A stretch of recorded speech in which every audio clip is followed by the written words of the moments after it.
வியாசரே ஆச்சரியப்படுறார் சுகரை பார்த்து.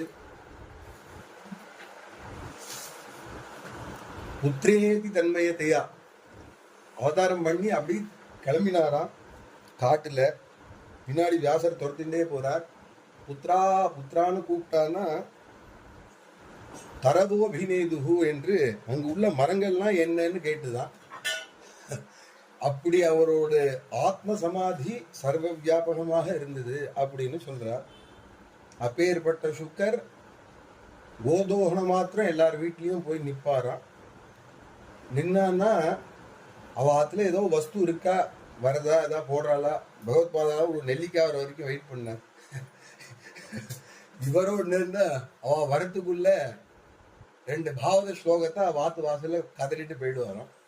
அப்ப என்ன தீர்ச்சி குருவன் கதாசிரமம், அந்த அவ ஆத்துல மங்களம் ஏற்படணும்னு அகைத்துகமா ஒரு அவள்கிட்ட இருந்து ஒரு வியாதி எதிர்பார்க்காம இப்படி தெரியக்கூடிய சுக்கர் பகவானுடைய சங்கல்பத்தினால அவ பூர்வ பிதற்கெல்லாம் பண்ண புண்ணியத்தினால பரீட்சித்துக்கு இப்படி ஒரு ஆபத்து காலத்துல அவர் சந்நிதியில வந்து கிருஷ்ண கதையை சொல்லணும்னு ஆரம்பிச்சவர் ஃபுல்லா எல்லா அவதாரத்தையும் சொல்றார். எதுக்குன்னா அவன் இந்த லோகத்துல பழகி அவன் மனசு ரஜோகுணமா இருக்கும், அதை பதப்படுத்தி அப்புறம் கிருஷ்ண கதையை அதுல போட்டான்னா அது எப்போதும் அவன் ஹிருதயத்துல பிரகாசிச்சுட்டு இருக்கும் அப்படிங்கிறதுக்காக வேண்டி சொல்லிட்டு வந்தவர்.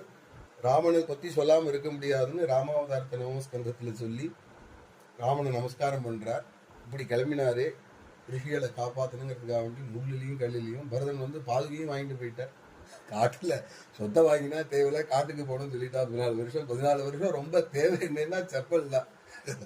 அந்த பாதுகையும் பரதன் வந்து வாங்கிட்டு போயிட்டார். கல்லிலையும் முள்ளியும் ராமனோட பாதம் முள்ளு குத்தும் பொழுது அவர் காலில் குத்துல எங்க யோகிகளான எங்க மனசுல குத்துறது அப்படிங்கிறார் சுகர். அப்பேற்பட்ட ராமாவதாரம் உடனே ராமாவதாரம் முடிஞ்சு ஒரு அத்தியாயத்துல ஒரு 10 ஸ்லோகத்திலேயே கிருஷ்ண அவதாரத்தை சொல்லிட்டார்.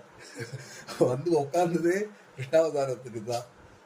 உடனே சுக்கரை பார்த்து கேட்கிறார் பரீட்சித்து, கதிதோ வம்ச விஸ்தாரஹ பவதா சோமசூர்யயோஹோ ராஜ்ஞான் சோபயவம்ஷ்யானாம் சரிதம் பரமாத்புதம் யதோஸ்ச தர்மசீலஸ்ய நிதராம் முனிசத்தமா தத்ராம் சேனாவதீர்ணஸ்ய விஷ்ணோர்வீர்யானி சம்சனஹ.